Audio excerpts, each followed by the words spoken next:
Get to know your LCSO. Information flows as learn and grow. With every episode we gotta know. Oh yeah, LCSO, let's go.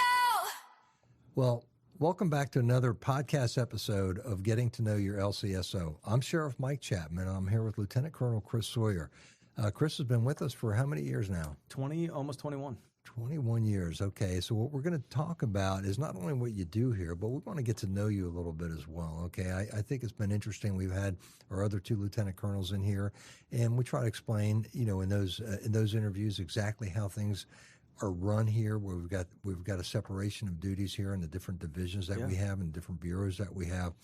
But before we get started on that, tell us a little bit about yourself, like where you grew up, what got you involved in law enforcement, a little bit about your family. There's a whole lot there, I know. Oh yeah. So so I was born in Wisconsin. So my whole family was from Wisconsin. So you're a Green Bay Packer fan. I'm a Green Bay Packer fan. Right. I'm actually an owner. I own one share of stock. It's one of the few privately traded teams, So technically, owner of a football team. So originally from Wisconsin, family moved to Pennsylvania for about 4 years, then to Florida, where I spent most of high school. So really, I kind of view it as being raised in Florida. So Southwest Florida, south of Tampa. Oh, okay. Was that Fort Myers? Port Charlotte. Oh, Port Charlotte. Okay. Yeah, exactly. Right. So Port Charlotte, right on the Gulf side. Okay. Spent all high school there. Went to college in Pensacola, Florida. Okay. And then, of course, I'm not old, but when I was coming out of college, looking at jobs and things like that, the internet was a thing, but online job applications weren't. So, ended up looking up here, and I had a sister. My oldest sister was an accountant in McLean at the time. Okay. So that was my connection to this area. Oh, so I started looking around, where she was at, and saying, hey, what. So did you apply to other police departments or just the Loudoun County Sheriff's Office? No, so I applied to Fairfax, Prince William, and then Loudoun. Okay. And so I was going through the process with Prince William and Loudoun. They were really the kind of the most responsive.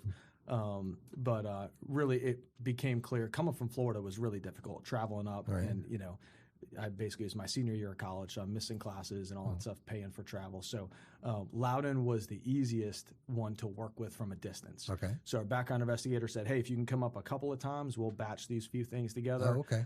Make it easy for you. As long as you pass these stages, you'll get to the next ones. And, long story short, I ended up getting hired here with Loudoun. They were the first one to come with the with the job offer. So I landed here a little bit by happenstance. I'd never really been to Northern Virginia.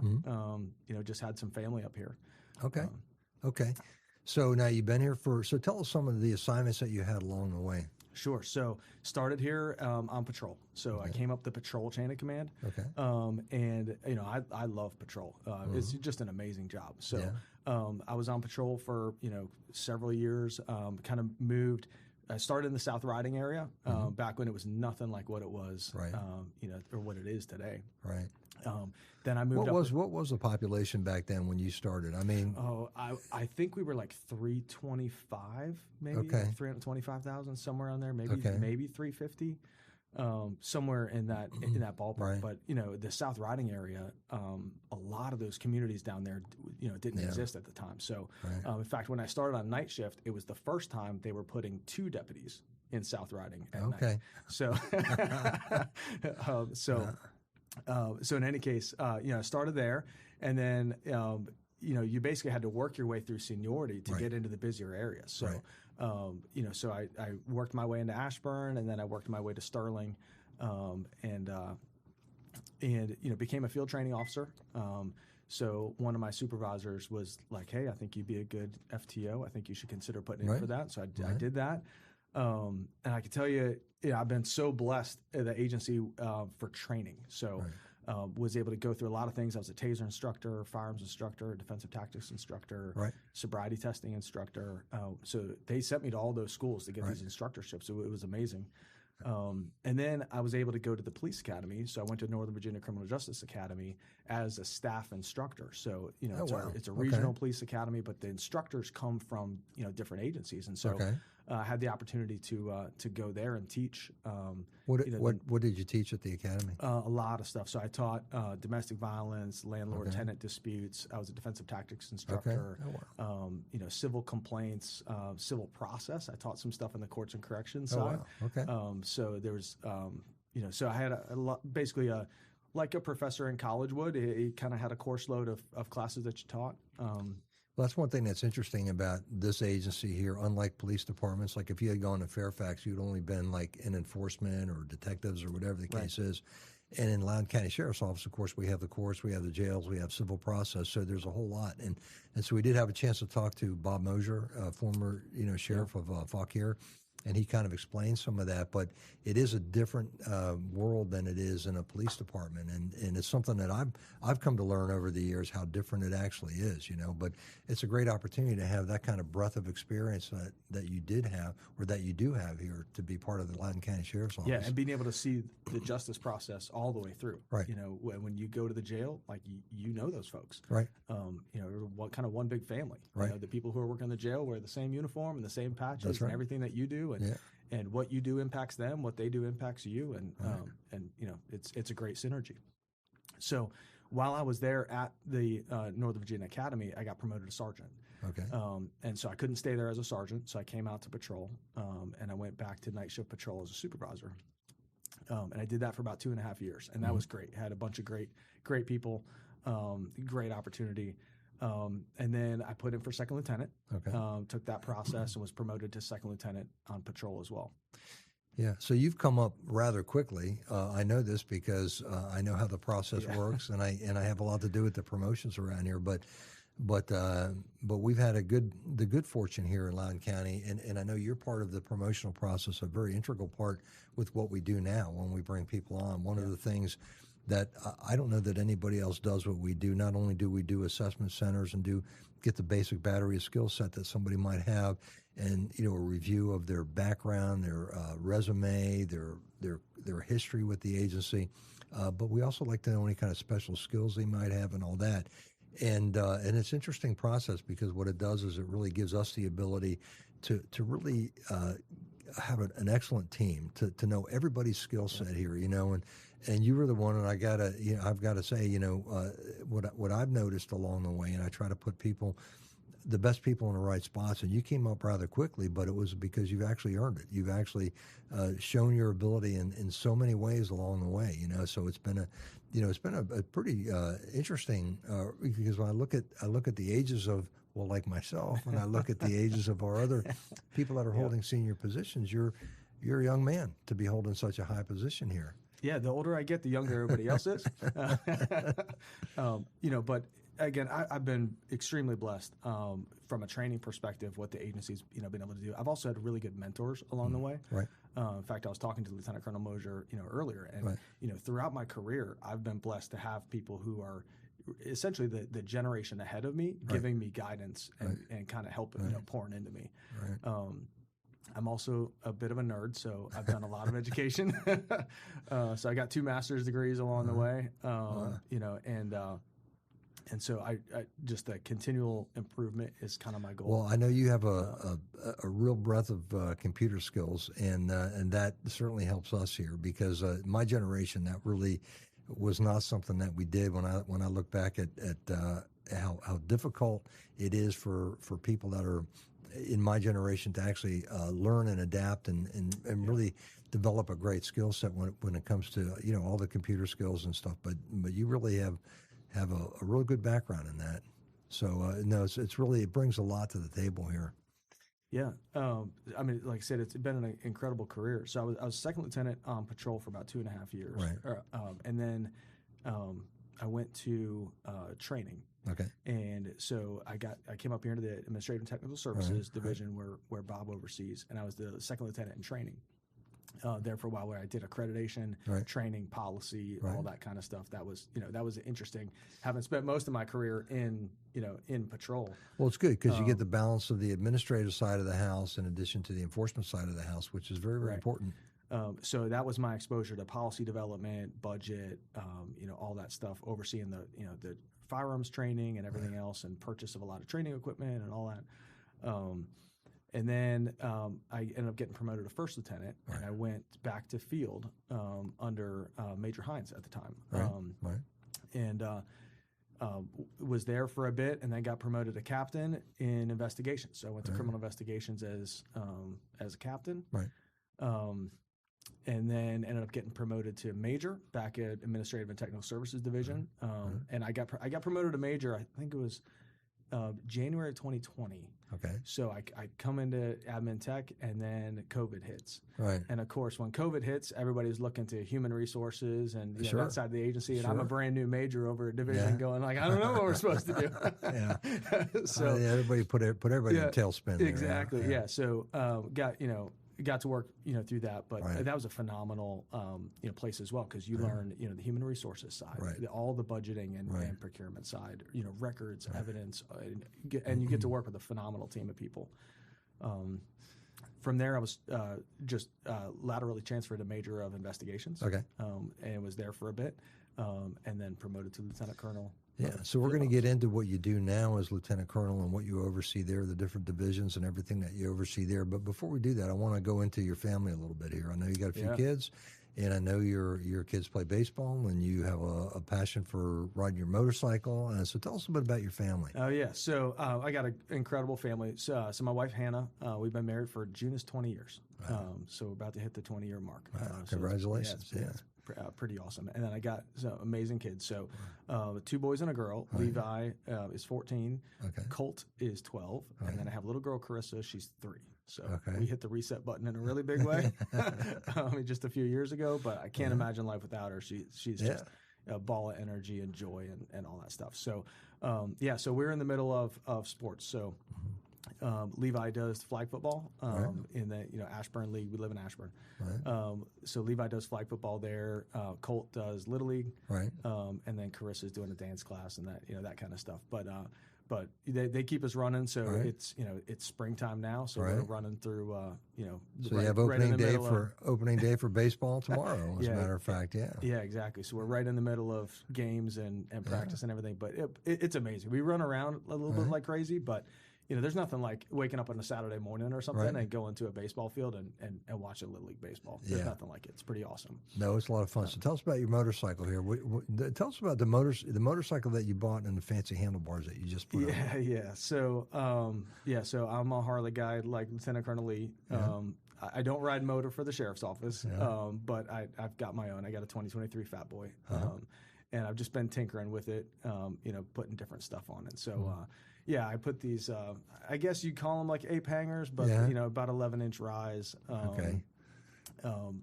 bars. But it's a Fat Boy. Everything on the bike is thick, so it has to have thick handlebars. So, so they're 2-inch pipe, they're, So how often do you take it out, your motorcycle? So I'm a recreational rider. So when the weather's nice, probably once, maybe twice on a weekend. But I'm pretty much a weekend rider. And we love to basically anywhere west of here. We go Western Loudoun. We go all over the place. My boys will jump on the back. And does your wife, does Hannah have any problem with you riding your boys around on the motorcycle? So no. So she's okay with it. Before we got married, I told her I like to ride motorcycles, so that's a problem. let me know now. And then early on in our marriage, I had a motorcycle, ended up selling it, but I told her, I said, hey, I'm not selling it for good. It's just, it's coming back at some point. So, so we don't ride together while the kids are young. The two of us don't ride, but I'll take the boys out, and I like to think I'm a safe driver. But it's been an amazing kind of father-son activity as my kids have been getting older. I've had so many good times making good memories with them. Well, you've got to be so extra careful on a motorcycle here, and I know we see the accidents that happen here in Loudoun County, and they're pretty frightening, quite frankly. And so I know as a motorcycle rider myself, how much distance you have to keep between people, and how you got to really can kind of control your temper when people cut you off and that kind of stuff, and how disastrous it can be if you get cut off and if you're not paying attention. So it's always a dangerous thing, So I've been riding since I was 16 myself, and my wife, I don't think her parents were real crazy about me having her on the back of the motorcycle when we were first dating, but But yeah, I just think you just got to really be extra careful on a motorcycle. Yeah, you got to have your head on a swivel. Yeah. You got to watch everybody around you, see the little movements they're making, be able to anticipate it, leave extra room. Yeah. And then not drive crazy. Like you need to follow the speed limit, that kind of stuff helps. So I know I see some of these people that are like on these crotch rockets, man, and I'm It's like, crazy. oh man, they're just really putting their lives in their own hands on that, So tell us about your job here, okay? Where you sit now as Lieutenant Colonel, and what your responsibilities are, and what you think are your biggest concerns, issues, and successes on the job. Yeah. So where I currently am is Chief Deputy of Field Operations. So what that means is I oversee 2 divisions. Okay. The Division of Field Operations, which is basically everything that you see out on the street. It's the marked patrol, the station operations, so all 4 of our of our stations and the staff that work out of there. And then I have what we call Operational Support Division, and that is a lot of the support ancillary duties that support the main mission of the Sheriff's Office. So that is things like the traffic unit, so crash reconstruction, motors, commercial motor vehicle inspectors. That includes things like the School Resource Officer unit, our mental health co-responder.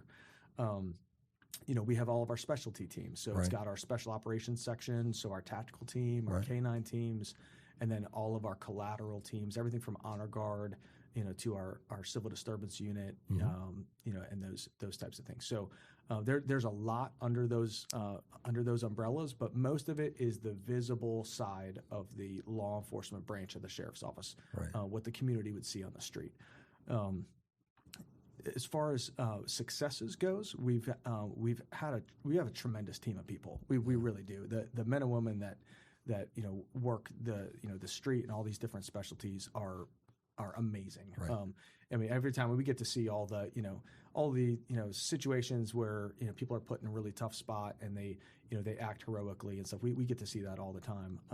But we also get to see all the interactions with the community in just positive manners, and everything from life-saving activities to just community relations and engagement.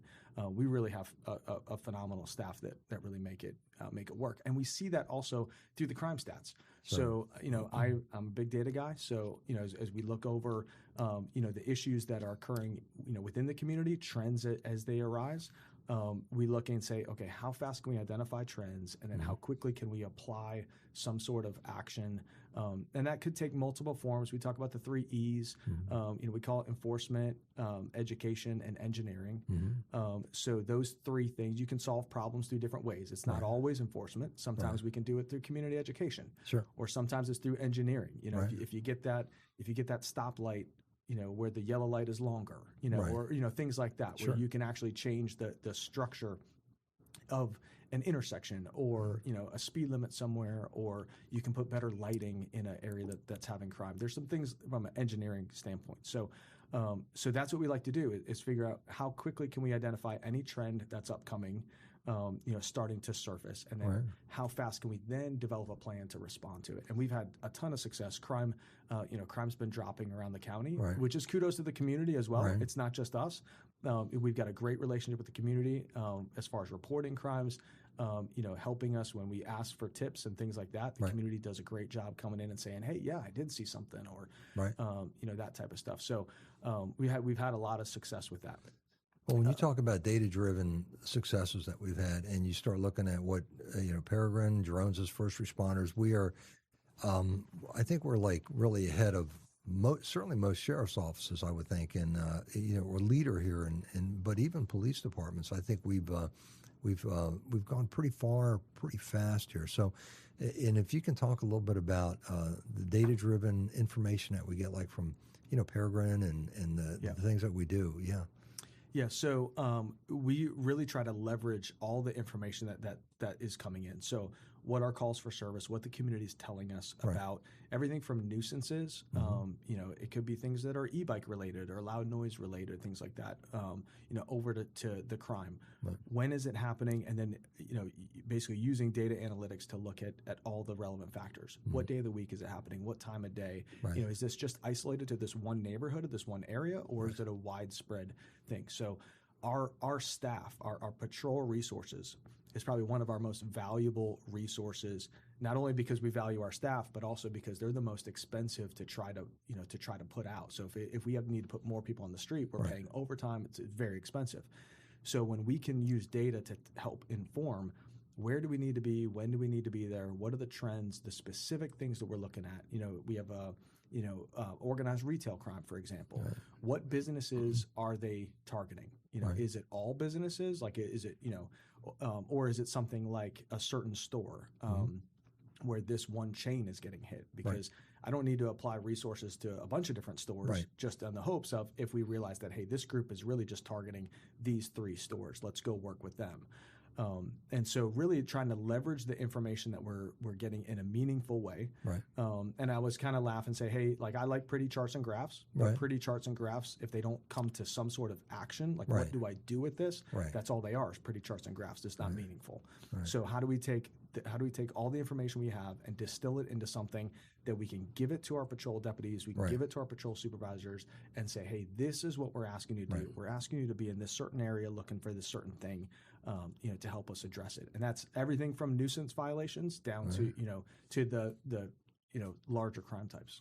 So are we using AI, in our efforts here to predict and get an idea what's going on out there? So most of the analytics we're doing is not AI driven. Most of it is just taking the hard data that we currently have and just extrapolating it by the things that I talked about, time of day, day of week, things like that. That's really more on the aggregation than the AI. We are doing some stuff with AI in a very limited, secure manner, a locally hosted, system. So it's not ChatGPT, it's not any of these these mainstream things. We are starting to put a little bit of AI to help us understand the context of what's going on faster. So, for example, if we have an individual who we've had multiple interactions with over, let's say, 5 years, and over 5 years they've been involved in 20 different incidents. Right. It's very manpower intensive for a patrol deputy or a detective, who identifies this person as a suspect, to go through and read every single one of those reports and all the supplements that go along with it. It's very, very intensive. It's all data that we have. It's just time intensive to do that. Right. We're bringing in AI into that arena to just help read those reports and give a quick summary of, like, hey, here's what you need to know. Right. First things first. Are they violent, known to carry weapons, gang member, things like that? We can throw flags with AI very quickly to let a patrol deputy know, hey, the person you pulled over on that traffic stop, they are a validated gang member, or they've assaulted law enforcement before, or things like that, just to help give some safety information. Right.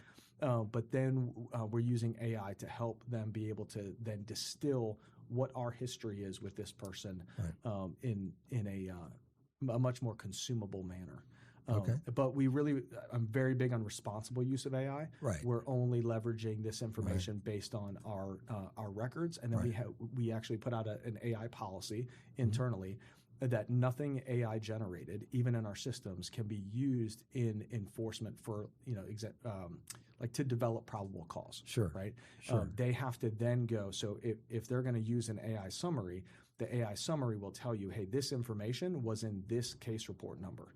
They then have to go to that case report number, read the official record, just to make sure that AI summary was in fact accurate to the facts that were there. Right. So it's really just designed to help speed up the initial assessment of information. Okay. But then when you're doing an investigation, you cannot use the AI tool as part of your probable cause facts to potentially charge someone with a crime. So tell us also a little bit about our drone as a first responder program. I know others in the area have done it, and I know we're in the process of doing it. So tell us how that works. Yeah, so we are in the middle of a pilot program, which I realize there's a pun there, but a pilot program of for a drone as a first responder program. So those words are important, drone as a first responder. So the idea is leveraging drone technology to help with that first incident response. So the idea is having a drone based out of a certain area in the county that can then respond within a radius to get eyes on and information from a scene as quickly as possible. So the idea is that when someone calls 911 for an emergency, let's just say, and they say, hey, my house just got broken into, or, I was just assaulted, or, something like that. We can then launch a drone, which can fly as the crow flies. So it doesn't have, we're not worried about traffic. We're not worried about red lights or, things like that.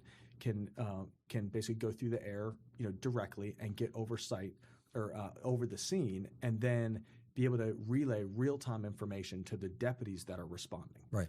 And the whole goal is to be able to have increase solvability, potentially identify suspects, things like that, but also increase the officer safety. So if that person were to be, hiding, in the woods right there, or something like that, we can see them and relay to the deputies that, hey, this person is now, hiding in the woods right there.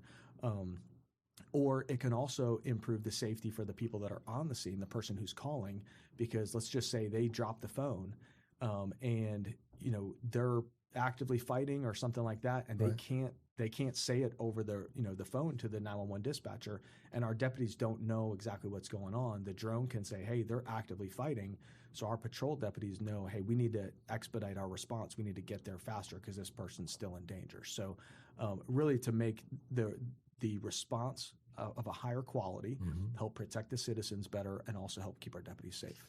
Well, I think the data-driven approach is phenomenal. I think we're, as an agency, having a lot of success with that. I think that's when you look at our crime rates, you look at our citizen satisfaction ratings, and the things that you brought up, certainly incorporating the community and everything that we do makes us a very strong agency. And I think when you look at the success that we've had, it really has a lot to do with not only the technology, but the effort of the people that are, that are in positions to make this happen. I mean, from top to bottom, we have a lot of very, very good, committed people on this job. We're very proud of this agency. So it's great. So let me ask you this as we start to close this out. If you had any kind of a message for the citizens in this county, or anything that you'd like to leave them with, what do you think is the most important thing for them to know or think about when it comes to, being part of the community, being part of the safety that we provide out there? Sure. So the first thing first, I would just really thank the citizens for what they do every day. From the time I was on patrol through all the way through now, I go into Starbucks or Chipotle or someplace like that, and the community's amazing. I mean, everybody who sees us says, "Hey, thank you for your service." And when they do that to me, I know they're also doing that to every other deputy that's out in the street. Right. So can't thank the community enough for being vocal to the deputies. Right. Not every community across the country has that, as you know. And I don't mean to interrupt you on this, but we have the Citizens Police Academy, and I know you address them as well in the academy. That's 11 weeks, and we do it one night a week for the people that attend. And it really is one of the most desired. I mean, the feedback we get on it is phenomenal. And when people see what we do, and this is a reason that we wanted to do these podcasts and get to know your LCSO, because I think people don't really quite understand the vast array of responsibilities that we have on this job and the way that we handle things, So, and I think that's real important, in the community involvement. Yeah, absolutely. And that would be the ask, is just continue to call us. Right. I think a lot of people think, hey, is this really worth it? I don't want to waste their time. This seems kind of minor. I don't really want to call the police for this. Just call us. We want to know what's going on in the community, big things and little things. Right. Obviously, we're doing a lot around e-bikes, and we're dealing with a lot of, say, some of these little nuisance things. But we need to know about them as well. So so the ask is just continue to call us. Even if it's something minor, we still want to know about it. Right. Just give us a call and let us know what's going on in your community. Well, I want to thank you, Chris. I think you gave us a lot of good information here, a little bit about your background here. It's good to know who you are as a person, and good to know the work that you do and how that kind of meshes with everything else that we do here. And it was really great to talk to you. So I appreciate you being on this podcast. Yeah, thank you, Sheriff. All right.